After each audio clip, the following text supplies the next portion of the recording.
Quote, Weisberg. See what Kennedy done? With Kennedy, a guy should take a knife like one of them other guys and stab and kill the motherfucker where he is now. Somebody should kill the motherfucker. I mean it. This is true, honest to God. It's about time to go, but I tell you something, I hope I get a week's notice. I'll kill. Right in the motherfucking White House. Somebody's got to get rid of this asshole. End quote.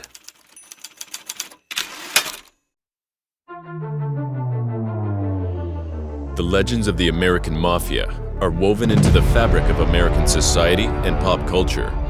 We've all seen the movies or heard the stories of the men of this secret society.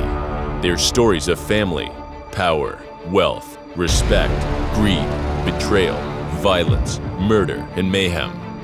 While the golden age of the mob may be over, the stories have become lore, and the names remain as infamous as ever.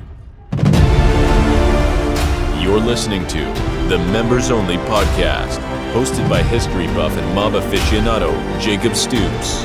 He tells the true crime biographies of real-life mobsters and dives deep into the plots, subplots, and real facts behind Cosa Nostra, as well as popular mob films and television shows. Viewer discretion is advised.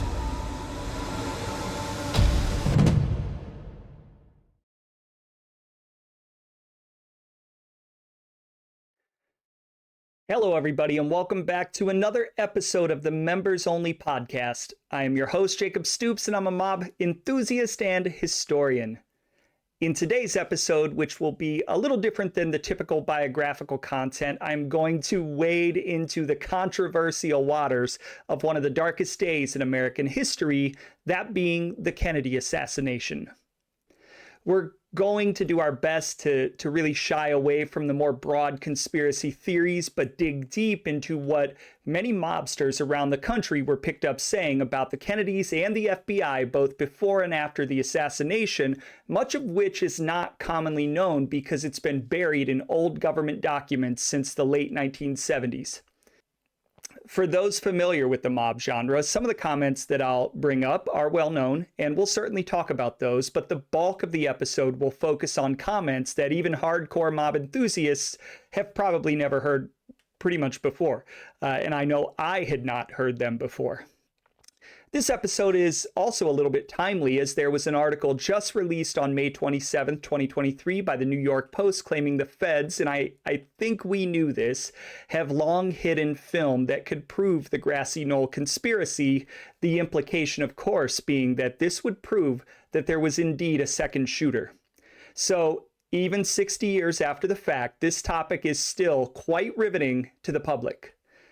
But before we get into the episode, I'd like to remind you, hit that subscribe button and turn on the bell to get notifications. If you're already a subscriber, please share the show to help my small but mighty Mafia channel grow. If you're listening to the audio-only version, please leave a review and let me know what you think. All right, time to get our hands dirty, so to speak, with a little Kennedy-related Mafia talk.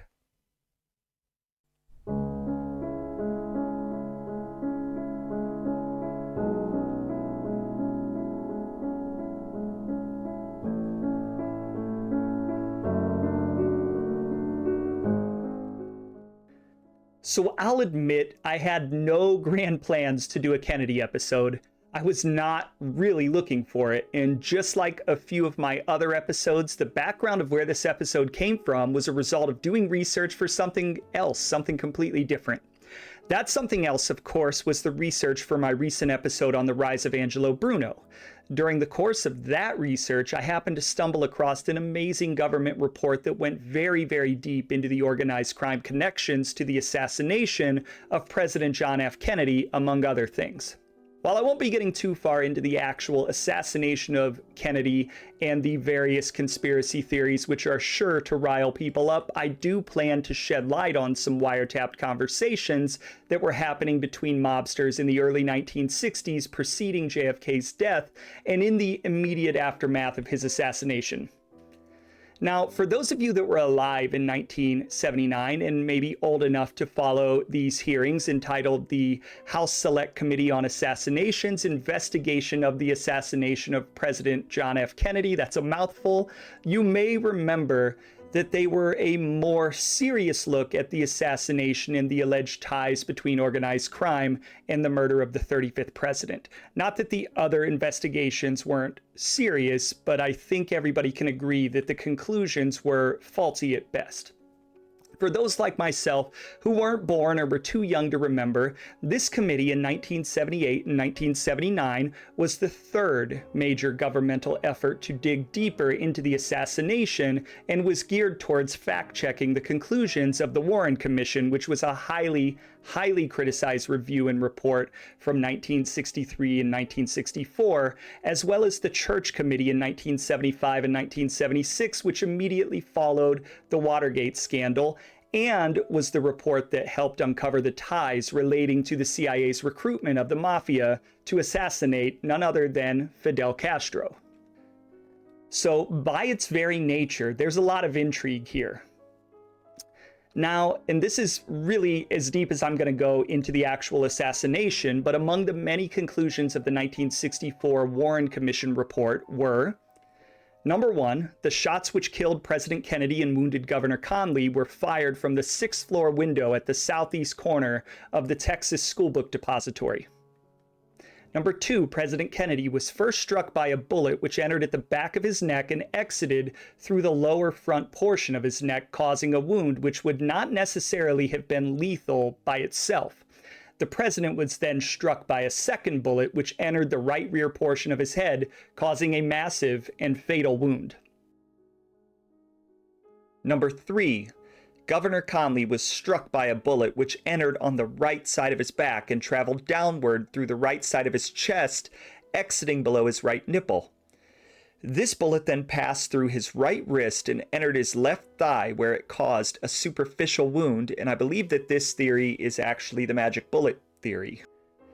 Number four, there is no credible evidence that the shots were fired from the triple underpass ahead of the motorcade or from any other location, and I think that this is the part that is most heavily scrutinized. Number five, the weight of the evidence indicates that there were 3 shots fired. So 2 shots that hit Kennedy and 1 shot, I believe, that hit Conley or somebody else or missed.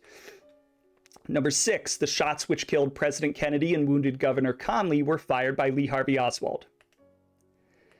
Number 7, Jack Ruby, a known associate of both the Chicago and Dallas Mafia families, entered the basement of the Dallas Police Department and killed Lee Harvey Oswald. That was caught on national TV. However, the report stated they believed there was no evidence to support the rumor that Ruby may have been assisted by any members of the Dallas Police Department. And if you believe that, I've got a bridge in Brooklyn to sell you.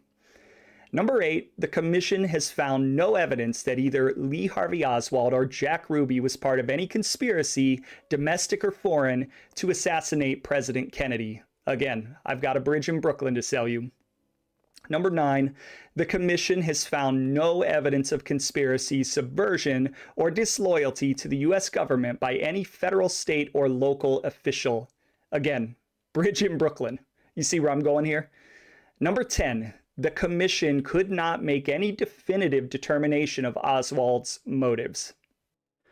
Now, like I said, I am not going to get into all the conspiracy theories, though I'm happy to talk about them in the comments on the YouTube video related to the assassination, but I will generally say that I 100% agree with the House Select Committee's findings in 1978 and 1979 that Oswald and an unknown assailant killed Kennedy and that the killing was probably as a result of a conspiracy.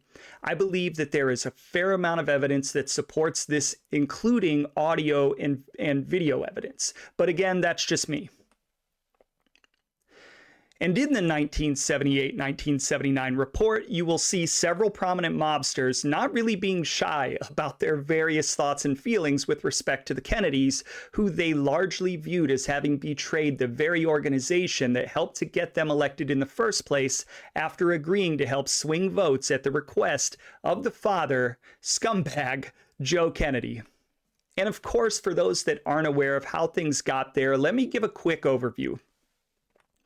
In the run-up to the 1960 election, Joe Kennedy had swung a backroom deal with the mob, most prominently the Chicago outfit. And if you want to do research, go look at the voting records for Cicero, and this will prove that the mob probably had something to do with it, because it was the closest election in American history, and Cicero was probably the key. Cicero is a suburb of Chicago, was probably the key district in the entire country in terms of swinging the votes. Had previously voted entirely Republican, and for this election voted almost entirely Democrat. Record turnout.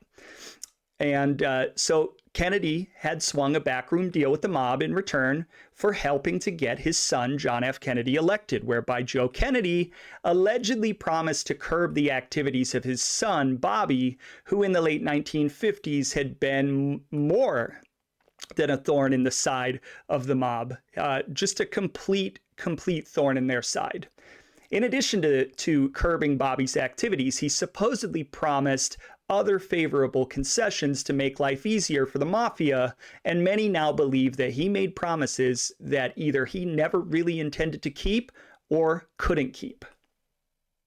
However, as we know now, once in office, JFK appointed his brother to the post of Attorney General, and Bobby Kennedy essentially went apeshit. He went after the mob full force, with arrests increasing something like several 100%, 800 or 900%, or something ridiculous, which we'll get into in a minute, thus effectively breaking the promises of his father, Joe Kennedy, and incurring the enmity of many powerful mobsters around the country.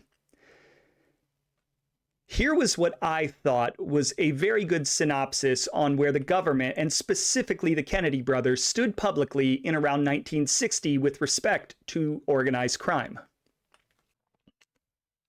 Quote, by 1960, the FBI had accumulated substantial knowledge about Italian organized criminal groups.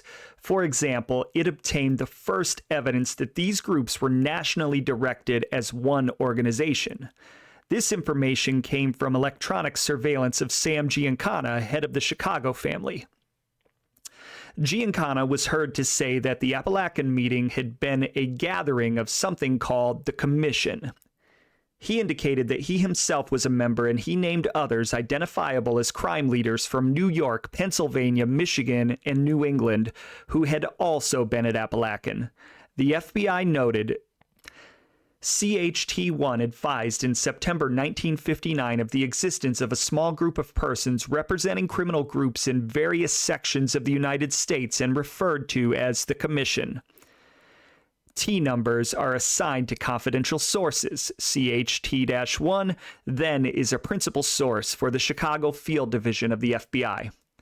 Other early information gathered as part of the Top Hoodlum program was NYT-12 advised on December 1959 of a right of membership in said criminal organization.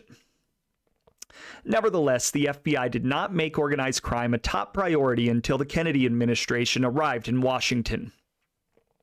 A. La Cosa Nostra and the Kennedy administration. President Kennedy's direct involvement in the effort to combat organized crime dated back, as noted earlier, to his participation in the McClellan Committee labor racketeering investigation. With the advent of his administration, organized crime investigations were assigned a high priority. Kennedy had named his brother as Attorney General, and Robert Kennedy was equally interested in breaking up organized crime. His concern, too, dated back to the McClellan Committee. As a first step, Robert Kennedy dramatically expanded the number of attorneys in the organized crime and racketeering section of the criminal division of the Justice Department and made clear to the FBI that organized crime was to be a high priority. The category within which these investigations were carried at Justice was shown in FBI files to be AR, or anti-racketeering. He also put together a list of 40 organized crime figures who were to be targeted for investigation. This was soon followed by a second list of 40. The Attorney General quickly requested new legislation to improve the department's ability to attack organized crime. B. Intelligence operations. A major focus of the new effort at Justice was intelligence gathering. The Top Hoodlum program was expanded and became the Criminal Intelligence Program. Records indicated the creation of file number 92-6054 at FBI headquarters, evidence of the increased attention being paid the Mafia. Originally called the Criminal Commission et al., it was renamed La Cosa Nostra. Special agents were directed to obtain intelligence concerning the existence of a national crime organization. The FBI soon began to employ widely the intelligence-gathering techniques that had long been used in domestic security and counterintelligence operations, to wit, physical surveillance, electronic surveillance, and confidential informants. The FBI also began to develop a strategy that would correspond to the nature of the criminal organization it was facing. An agent was assigned at all times to each targeted crime figure a one-on-one coverage that was a luxury beyond the resources of local police departments, even those concerned about organized crime. Special agents were to work under a coordinator who would supervise activities directed at criminals known to be associated with each other. As a national agency, the FBI was also able to coordinate intelligence gathered throughout the United States and incorporate it into a complete national picture." End quote. The report would go on to notate the successes of RFK's strategy, which is going to provide the impetus for this episode. Quote, "C, a successful operation. The FBI's intelligence operation against organized crime must be characterized as a success. In a comparatively short time, live sources were being noted in field office reports, some identified as members of the criminal organization under investigation. Important crime figures in leadership positions had also become unwitting informants, as their conversations about the associations and activities of their peers were monitored by electronic surveillance bugs in many parts of the United States. This information was supplemented by the results of more traditional investigations. The FBI established liaison with reliable local law enforcement officials with whom joint operations, exchanges of information, and other cooperative efforts were effected." End quote. It should be pointed out that these wiretaps were at the time very, very illegal, but it still gave the FBI a way to quickly get up to speed after years of having the mafia languishing as a lower priority behind communism and other priorities under the leadership of one J. Edgar Hoover. It should also be noted that Hoover and the Kennedys were alleged to have absolutely hated each other. I think that's pretty well known. But at this point in time, Hoover really had no choice but to get on board, or else Bobby pretty much put him in his place temporarily. Now, according to the report, the results of the Kennedy program were pretty clear, and the mobsters, believe me when I say, they were not happy. Between 1960, prior to the Kennedy administration, and 1963, there was a 250% increase in the number of attorneys from 17 to 60. More than a 900% increase in days in the field from the agents, from 660 to 6,172. A 1,250% increase in days in grand jury, from 100 to 1,353. A 1,700% increase in days in court, from 61 to 1,081. And from 1961 to 1963, there was a 500% increase in defendants indicted, from 121 to 615. A 400% increase in defendants convicted, from 73 to 288. Now, on one hand, if you're looking objectively, you really do have to commend Bobby Kennedy's law enforcement strategies, which, when you consider the fact that he was not really qualified per se to be in the position he was in, he kind of got it because of who his father and brother were, somewhat revolutionized the standard operating procedures on how to combat an organization as deeply rooted as the American Mafia was at that time. Though a lot of RFK's work would cease after the assassination of his brother, and the Mafia would receive sort of a stay of execution in which it would extend its golden age well into the 1980s, it did set the stage for future law enforcement ventures and seriously challenged the Mafia's national dominance for really the first time since Thomas Dewey had done so in the 1930s. Now, the flip side of that equation is that JFK and RFK had broken the promise made by their father, and in doing so, pretty much created mortal enemies, not just within the Mafia, but even inside their own government. the full court press that they launched would step on so many toes and would, in my opinion, ultimately lead to the plot that would end the life of John F. Kennedy in 1963, and also probably would result in the assassination of Robert Kennedy in 1968. That plot was probably intrinsically tied to this one, but again, that's a conspiracy for another day. By the way, if you're looking for a highly detailed background on just who the Kennedys were, I highly recommend you go over to my recent guest, Jeff Canarsi's paid platform, Mob Talk Radio, and listen to his recent series on the Kennedy crime family, as he calls them. Jeff takes you all the way through the roots of the family, going all the way back to Joe Kennedy's father, PJ Kennedy, and brings you through all the dastardly deeds, all the way up to the circumstances of the assassination. It's one of the most detailed podcasts on the subject that I have personally heard, so I recommend you go over there and try it out. And I'm not just saying that because Jeff was a recent guest. It's truly really, really amazing work on his part. Now, what I think you're going to see pretty clearly is that the Mafia had the means and the motive at the time to play a part in the assassination. Again, I'm not going to go so far as to say they were the ones who did it. I think there's a lot of people on many sides of the fence and a lot of potential players in the game, so to speak, as I believe the Kennedys by that point had many enemies, and I've heard rumors of involvement from other governmental agencies, most specifically the CIA. However, when I share some of these stories with you, many of which are among the lesser known comments and not the more famous "we killed the wrong Kennedy" comments, I think you'll agree that at a minimum, they weren't happy, but more likely than not, they had murder on their mind, whether they played a part or not. And ultimately, we'll never know who did it, but it is fun to take a look back into history and play armchair quarterback, so to speak.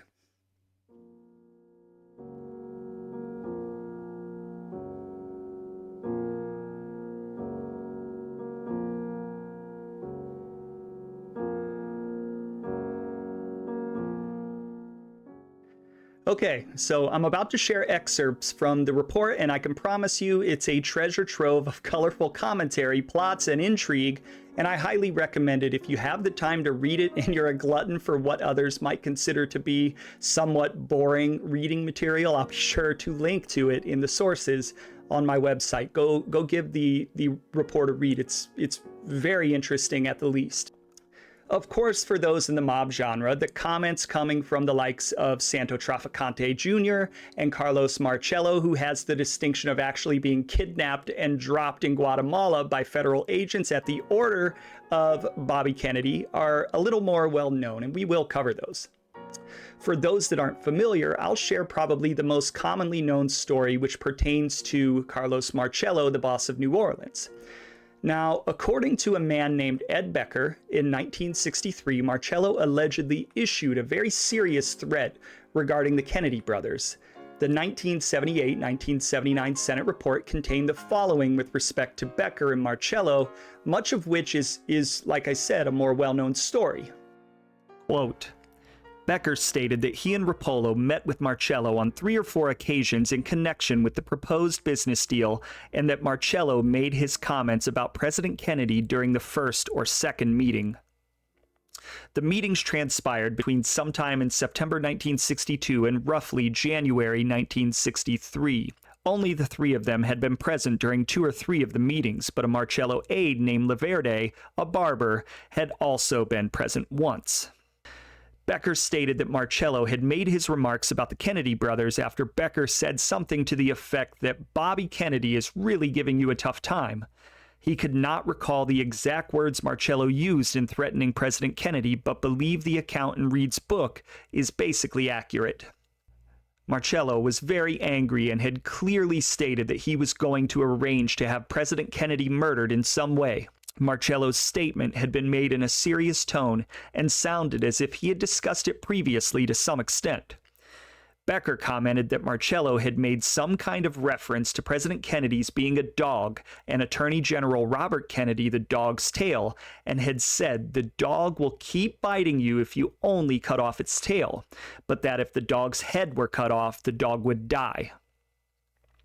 Becker stated that Marcello also made some kind of reference to the way in which he allegedly wanted to arrange the president's murder. Marcello clearly indicated that his own lieutenants must not be identified as the assassins and that there would be a necessity to have them use or manipulate someone else to carry out the actual crime.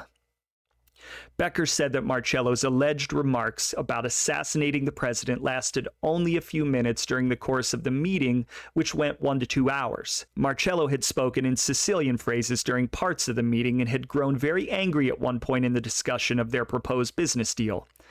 Becker said that although he and Rapolo met with Marcello on 2 or 3 more occasions following this meeting, they never again discussed President Kennedy. Becker added that the oil additive business deal never came to fruition.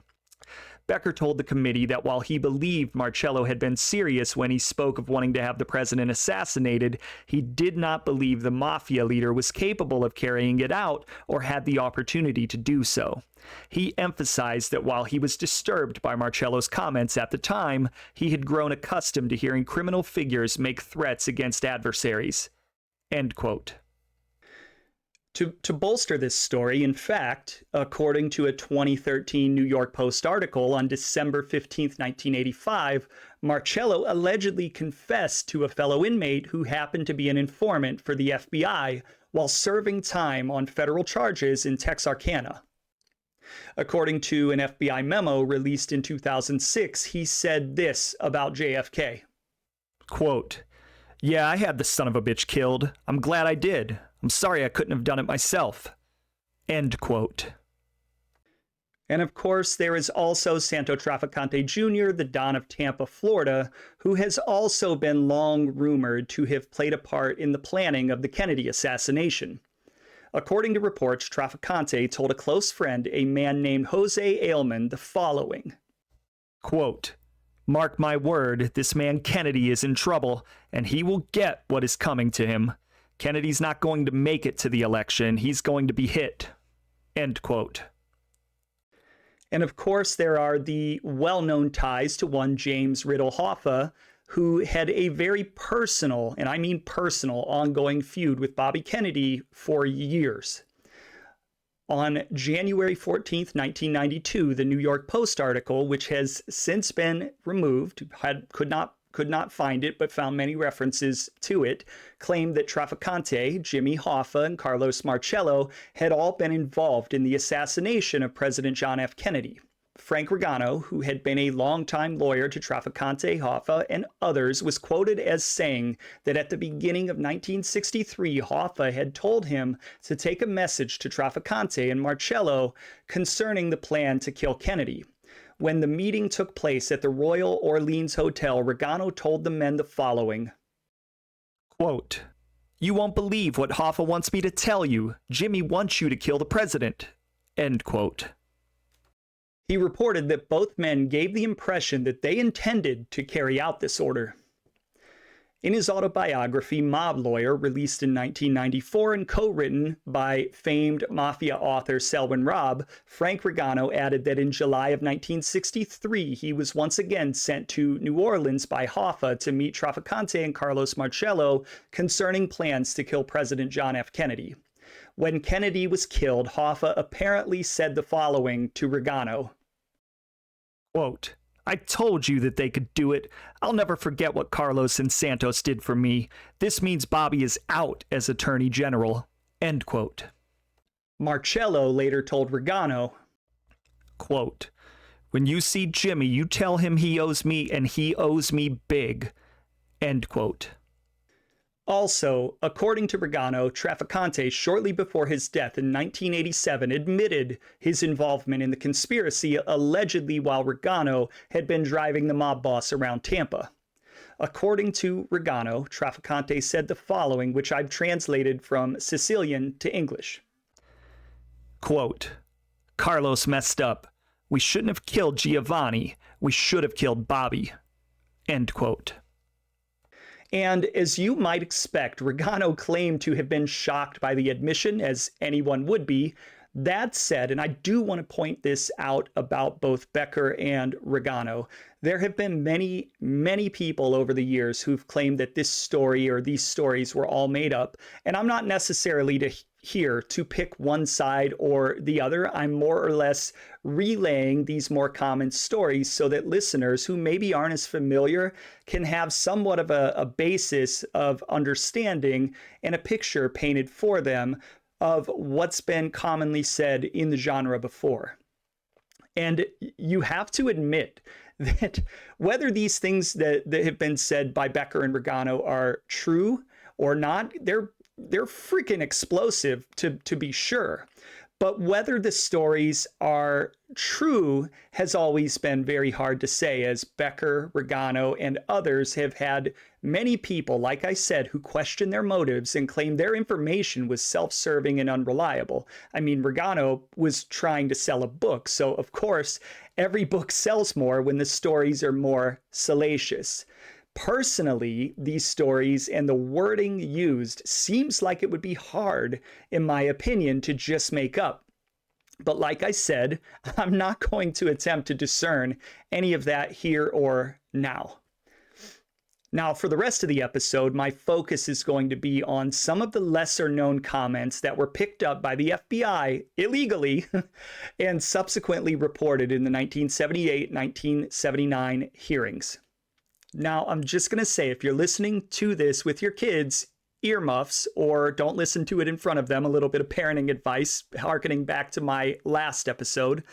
But there are quite a few obscenities scattered throughout the report that have simply been marked as an obscenity without actually saying what the words were. So I'm just letting you know that I'm going to try and guess the right curse word. We're playing the game Guess the Right Curse Word for the particular quote. That may or may not be what the mobster said, but I think I'm pretty good at guessing which curse word they may have been using. So we'll start with none other than Sam Giancana, front boss in Chicago.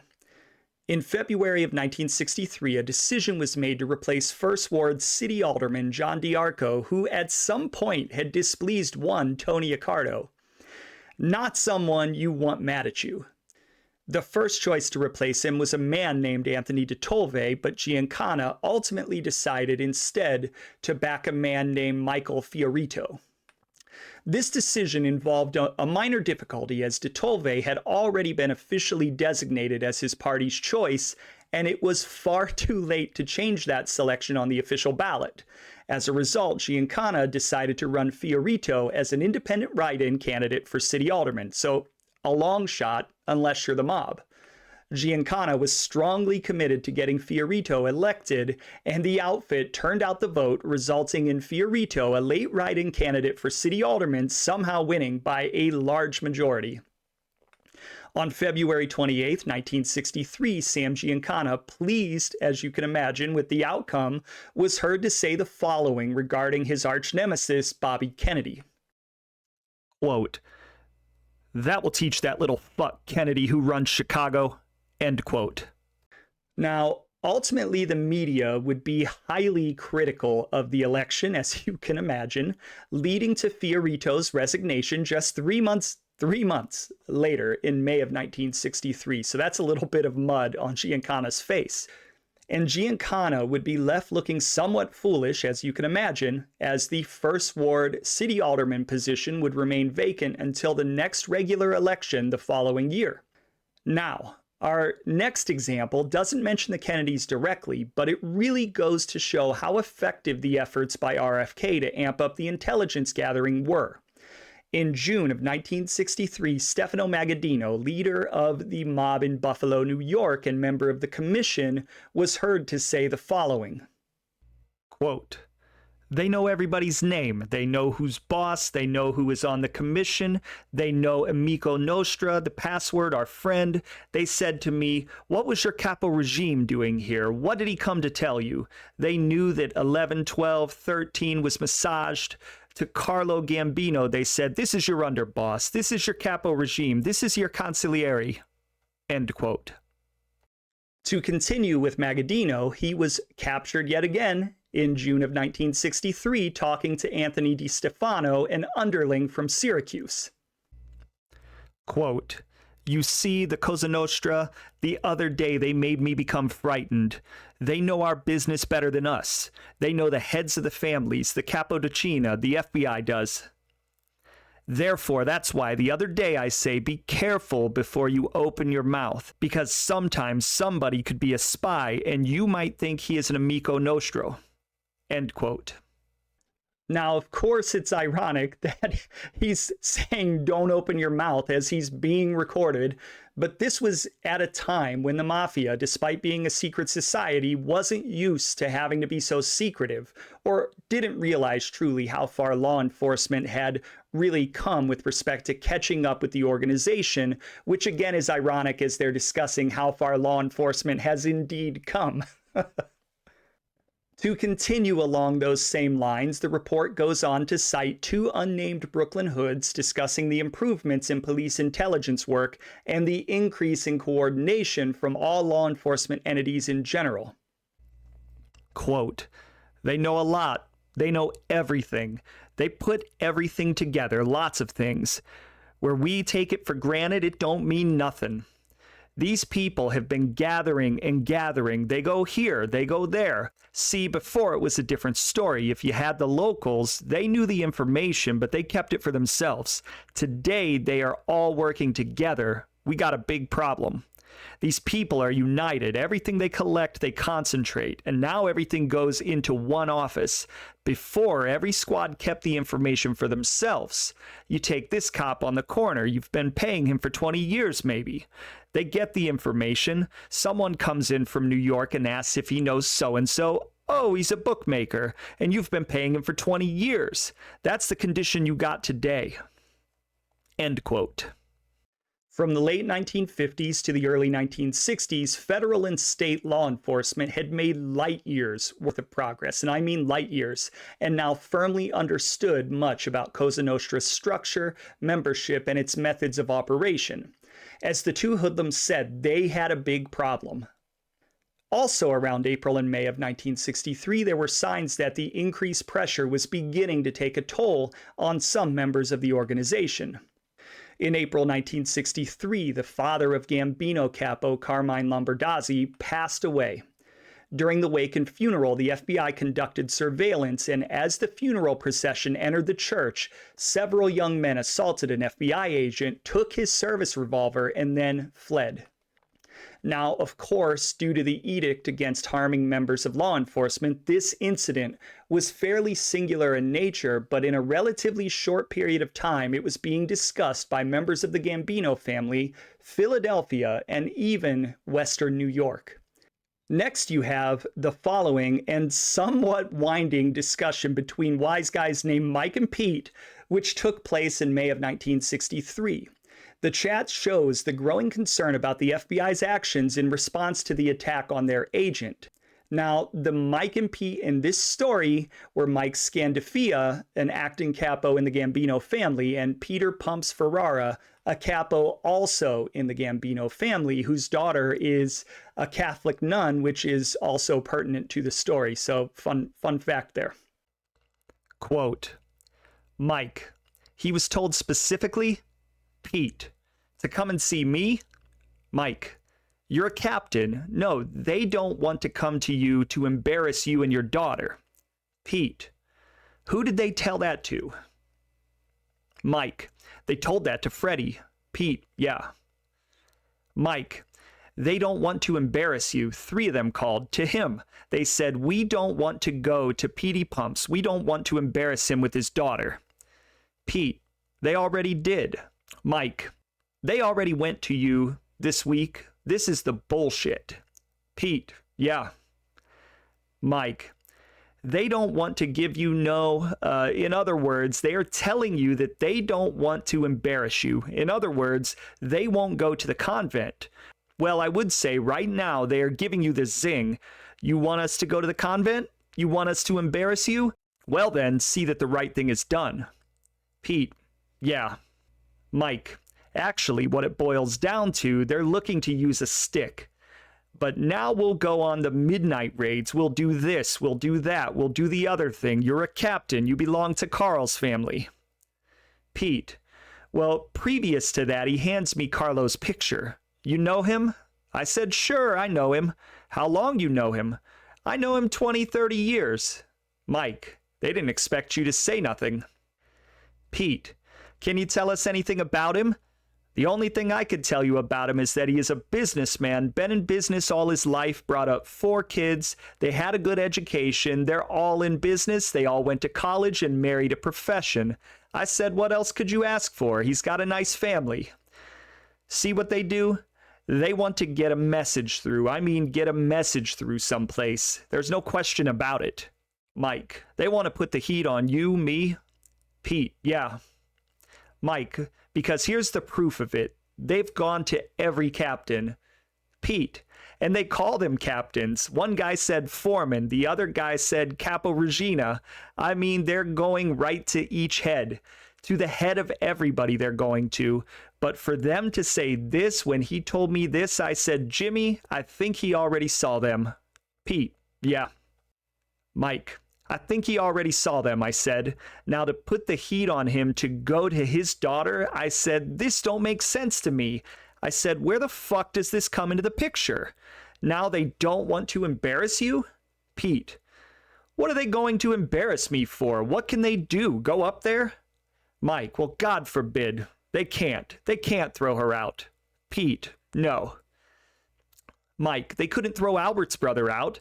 How are they going to throw her out? Pete, nah, they can't throw her out. Mike, embarrassment that your daughter is a nun. I mean, Jesus Christ, it's supposed to be an honor. Pete, they can't do nothing. They won't do nothing. Mike, dirty cocksuckers. Now that they bring out everything, Pete, the Cosa Nostra is a wide open thing. Pete, yeah. Mike, it's an open book. Pete, it's an open book. Mike, Pete, you know as well as I do, familiarity with anything whatsoever breeds contempt. We've had nothing but familiarity with Cosa Nostra. If it bring up sides, what the hell are we supposed to do? I only know one thing, Pete. The Cosa Nostra is the Cosa Nostra. You just do what the fucking bosses tell you. End quote. It's worth noting, because the wheel always turns in the Mafia, that Mike Scandafia would go missing on Thursday, December 4th, 1968. His body was never found, though in 2017, authorities exhumed a body buried in a small upstate cemetery that they believed to be that of Scandafia. They dug it up because they believed the remains may have contained evidence, and there were essentially hopes to match the DNA with that of a relative. Now, I followed the trail, and I couldn't confirm if they actually did match that DNA, but it just goes to show the wheel is always turning. To put the final point of emphasis on how the advancements in law enforcement were being felt up and down every organization, there was another conversation in May of 1963 that involved Angelo Bruno, the boss of Philadelphia, Peter and Salvatore Maggio, lieutenants to Bruno, Joe Magliocco, longtime underboss to Joe Profaci, and Sal Profaci, son of Joe Profaci. So the Mafia hive was buzzing quite a bit at this time. At the meeting of these 5 men, it was discussed that Magliocco was having a difficult time obtaining the commission's approval for him to succeed Profaci, who had just died in 1962, as his successor. He was attempting to gain Bruno's vote on the commission. During the meeting, Bruno described FBI tactics used on Carlo Gambino. He noted that the agents had named all Gambino's capos, named Joe Biondo as underboss, Joseph Riccobono as family counselor, and said, "These are your amici nostri. You are the representante. You are the boss." The agent was reported to have then asked, quote, "Did you change the laws in your family that you could hit FBI men, punch and kick them? Well, this is the test, that if you change the laws and now you are going to hit FBI men, every time we pick up one of your people, we are going to break their heads for them." End quote. Bruno then related that they had in fact picked up and badly assaulted at least one associate. Quote, "They almost killed him, the FBI. They don't do that, you know, but they picked up one of his fellows and they crippled him. They said, "This is an example. Now, the next time anybody lays a hand on an FBI man, that's just a warning. There is nothing else we got to tell you." End quote. So it was clear the battle lines were being drawn, and it was a fight to the death, in my opinion. The Kennedys and the Mafia were essentially at war with one another. Now, for an organization that had largely spent the last 30 years well insulated, this increase in law enforcement pressure and the amount of detail and accuracy was a shock to the system that worried the entire Cosa Nostra. Going back to our good friend Sam Giancana, who was of course a mortal enemy by this point of the Kennedy brothers. By the spring of 1963, he had become the subject of an intense, and I mean intense, coverage plan to the point where agents were literally on him 24 hours a day, bumper to bumper, while he was on the golf course, in a restaurant, or as legend has it, even when he was in the men's room taking a leak, they were on him. During the first week of July 1963, the FBI interviewed a man named Charles "Chucky" English, a close Giancana associate and racketeer in his own right, at his request. The interview took place at the Armory Lounge, and supposedly Giancana was present, but in another part of the establishment. As the story goes, towards the end, English tried to get Giancana, for whatever reason, to speak to the agents, but Giancana refused. Finally, as the agents were preparing to depart in their car, English came out with the following message from Giancana. Quote, "If Bobby Kennedy wants to talk to me, I'll be glad to talk to him, and he knows who to go through." End quote. And of course, that is a reference to none other than Frank Sinatra, who had a relationship with both Giancana and the Kennedy family, and who often served as the liaison for communications and even stumped for Kennedy in the 1960 election.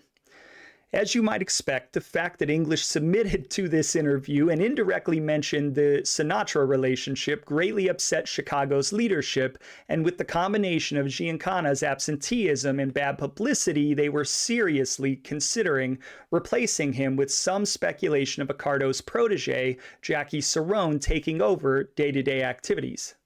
And like I said, because the wheel's always turning, Chucky English would be killed on February 14th, 1985, St. Valentine's Day, very famous date in Chicago, when he was shot between the eyes as he walked to his Cadillac after dining alone at a suburban Chicago restaurant frequented by senior crime figures.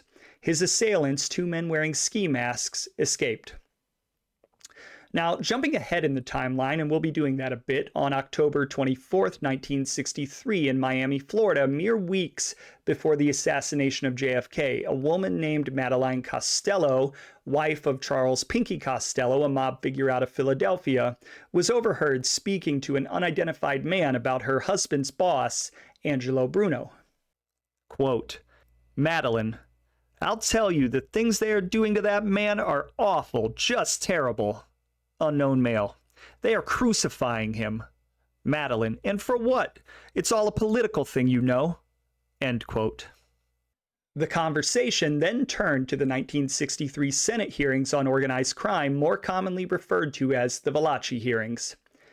They could be heard laughing at how ridiculous they believed the Senate hearings to be, imitating the senators and making fun of Valachi's kiss of death, going on to claim that Valachi had never laid eyes on Bruno, yet somehow knew who he was.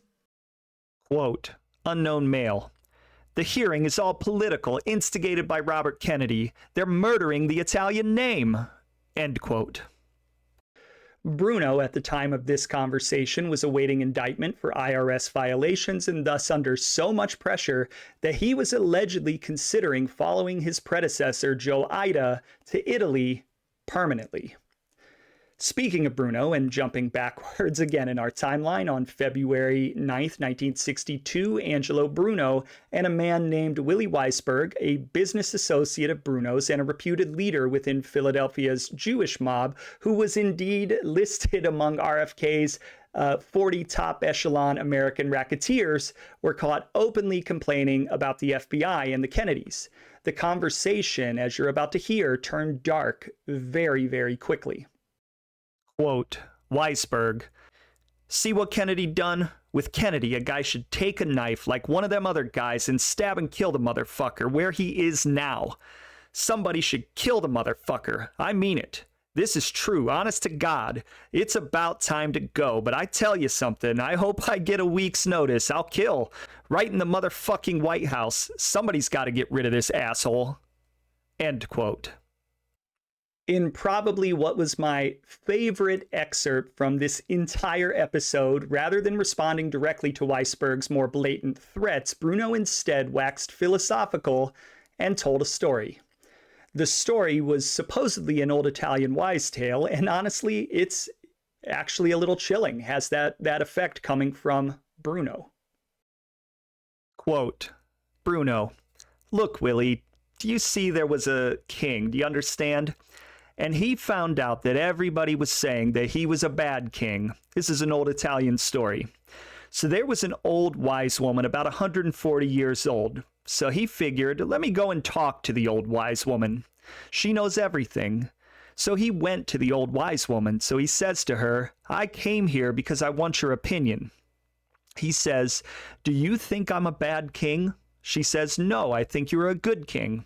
He says, well, how come everybody says I'm a bad king? She says, because they are stupid. They don't know. He says, well, how come? Why do you say I'm a good king? Well, she said, I knew your great-grandfather. He was a bad king. I knew your grandfather. He was worse. I knew your father. He was worse than them. You are worse than all of them. But your son, if you die, your son is going to be worse than you. So it's better to be with you. So Brownwell, former attorney general, was bad. He was no fucking good. He was this and he was that. Weisberg, do you know what this man is going to do? He ain't going to leave nobody alone. Bruno, I know he ain't. But you see, everybody in there was bad. The other guy was good because the other guy was worse. Do you understand? Brownwell came, he was no good, he was worse than the guy before. Weisberg, not like this one. Bruno, not like this one. This one is worse, right? If something happens to this guy. Weisberg, let me tell you something. The FBI always hated the IRS. Always. The IRS never checked with the Treasury men. They went their separate ways. They wouldn't give each other information.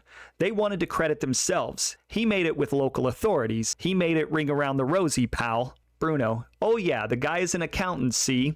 So now he had to do something worse. So what? He started to think, what can I do more than the other guy? The other guy made the anti-racketeering law, gambling laws. He did this and he did that. What can I do? He says, I know what I can do. Anybody that has a record that is police property, when he gets pinched, no bail. Bruno then compares the Italian process of not allowing bail and incarcerating individuals until proven innocent. Weisberg, it's still America, though. Bruno, so it's still America. They're trying to pass a federal law that you can't take the fifth. When they grant you immunity, you can't take the fifth. Weisberg, they are not going to pass that law. Bruno, but they might. End quote. And of course, in 1972, in a case entitled Castigar versus United States, they did indeed rule that the government can overcome a claim of Fifth Amendment privilege by granting a witness use and derivative use immunity in exchange for his or her testimony. And alas, the complaints from members of Cosa Nostra would go on.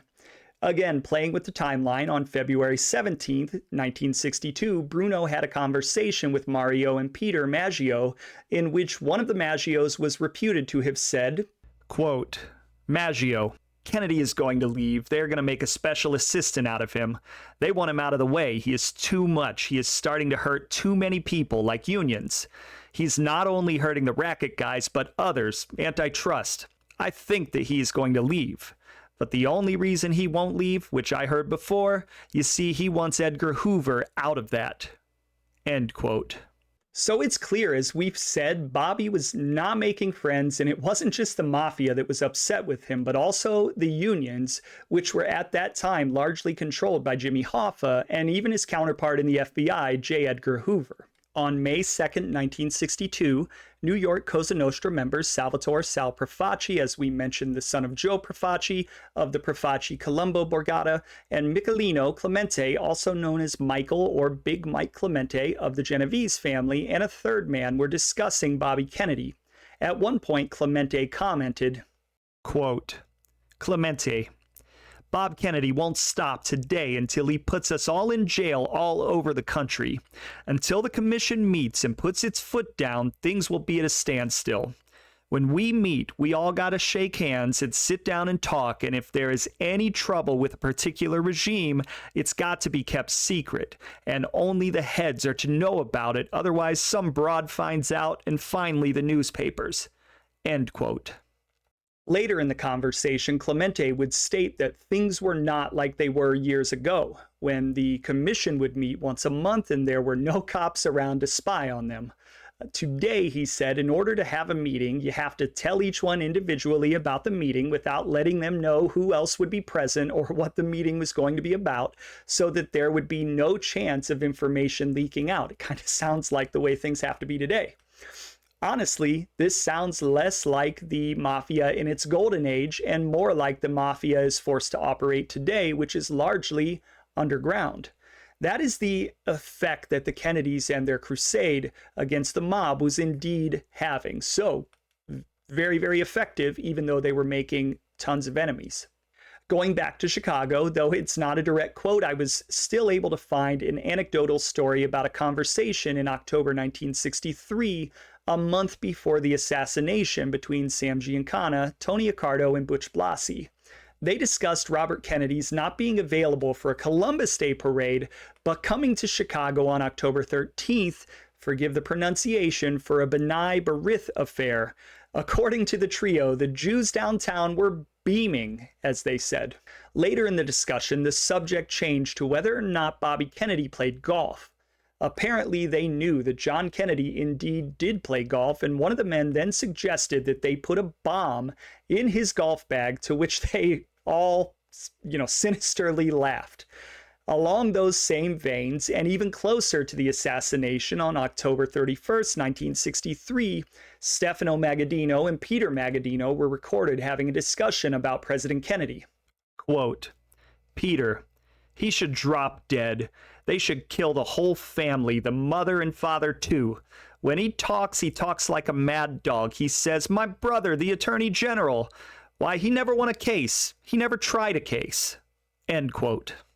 Now, as is well known by this point, John F. Kennedy was assassinated in Dallas, Texas on November 22nd, 1963.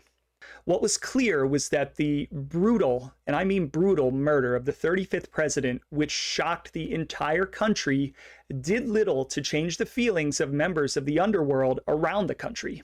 We'll begin with a comment picked up from a man named Morris Schlitten, who was in fact a major numbers guy in New York City after he learned about the president's death. Quote, good. Too bad they didn't kill his brother Bobby too. End quote. In Chicago on November 22nd, the day of the assassination, Sam Giancana and Chucky English met, and as you'd expect, their discussion turned to the assassination. Giancana would comment somewhat prophetically mere hours after the assassination that Bobby Kennedy would not have the power he previously had, and that he would now be answerable to a person not his brother, which turned out to be very true. Just 3 days later, the conversations among the outfit's members would again turn to the assassination, with Chucky English saying the following, quote, I am not a hypocrite. I didn't like him before he died, and I still feel the same way. If he wanted to put me in jail, then fuck him. End quote. The conversation would soon turn to Kennedy's alleged shooter, Lee Harvey Oswald, with English and Giancana saying the following, quote, English, this 24-year-old kid was an anarchist. He was a Marxist communist.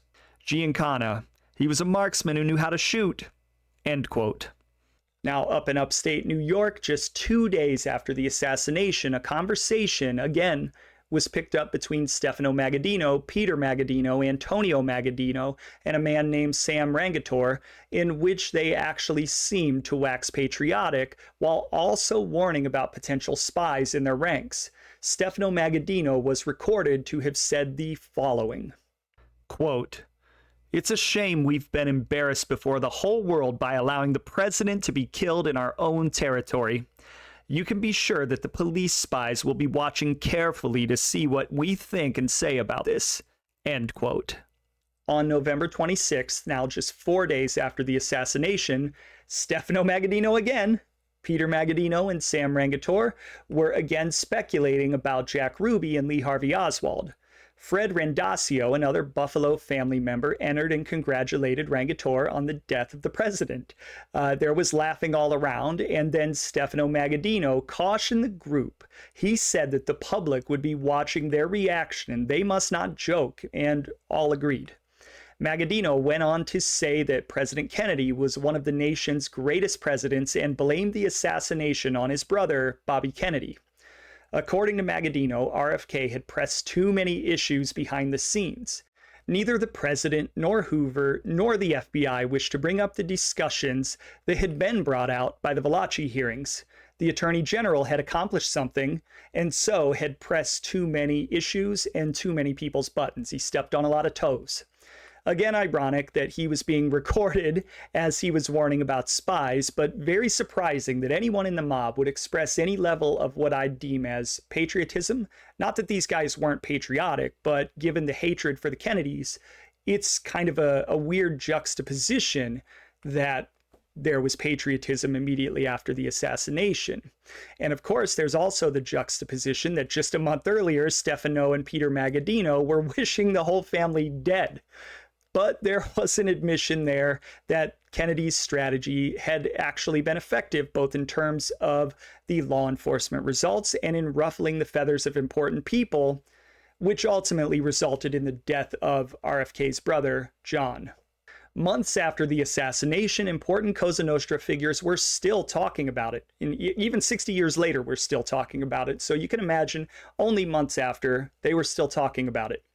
On February 2nd, 1964, Groundhog Day, Angelo Bruno, Charles Costello, Ben Galoob, Harry Zimond, and a man named Tony were discussing the assassination, where one of them let loose what was, as we've seen, a very common sentiment.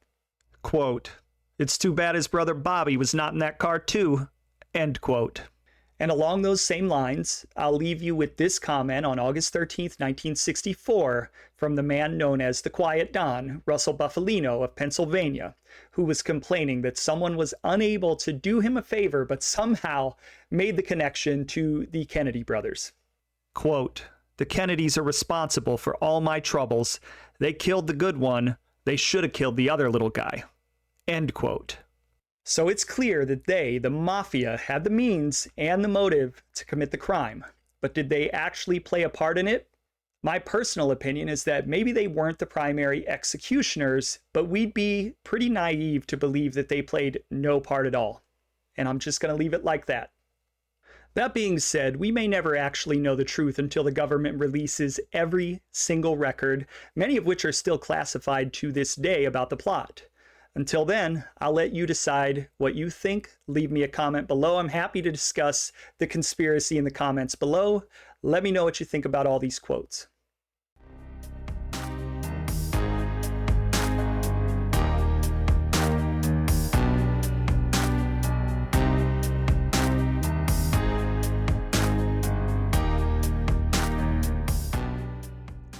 Okay, that's it for this episode. It will probably incite some controversy for sure, as I know there are a lot of strong opinions and curiosity when it comes to what really happened that day in Dallas and who was ultimately behind it. Whether you like the episode or not, let's have a discussion in the comments on YouTube. Also, I just wanted to say again that I appreciate the amazing amount of support you've given me, as we are coming up on 7,000 subscribers, and by the time this episode's released, maybe we'll already be there on YouTube, and also getting a lot of really good traction on the various audio platforms. Coming up next, I'll be going back to the Angelo Bruno story and finishing up part 2 of the Cerrito crime family. After those episodes, I plan to dive headfirst into the Castellamarese War, maybe do some movie breakdowns. I've been itching to get back into that. But the Castellamarese War series is likely to be incredibly epic and probably a huge undertaking on my part, so I am looking forward to it, but it will be daunting. As I've said recently, I'm still looking to do more interviews to sprinkle in between my more documentary-style content, but not just any interviews. I'm specifically looking for people who have stories of running up against the mob, either as a result of being in that life, but more likely people that have no affiliation with the life whatsoever. There are lots of people that grew up in the neighborhood, that knew somebody who knew somebody, and to me those are really interesting stories that deserve just as much attention as the common talking heads that you hear all over YouTube. If you think that that's you, please email me at membersonlypodcastshow@gmail.com and we'll talk and we'll see if it's a fit. Also, before you go, please don't forget to subscribe so that you can continue to enjoy my content as it's released. And if you have any thoughts, like I said, please leave them in the comments on YouTube or write us a review on Apple. Lastly, feel free to check out our website, membersonlypodcast.com, where I post all the content and transcripts where I can from the episode. I'm still a relatively small channel and need all the help I can get in order to grow. It was another great episode, and I just want to say, until next time, grazie. Thank you for listening to the Members Only podcast. If you're watching on YouTube, please hit like and subscribe to help the channel grow. You can also listen anywhere you get your podcasts. Until next time, don't forget to keep your mouth shut.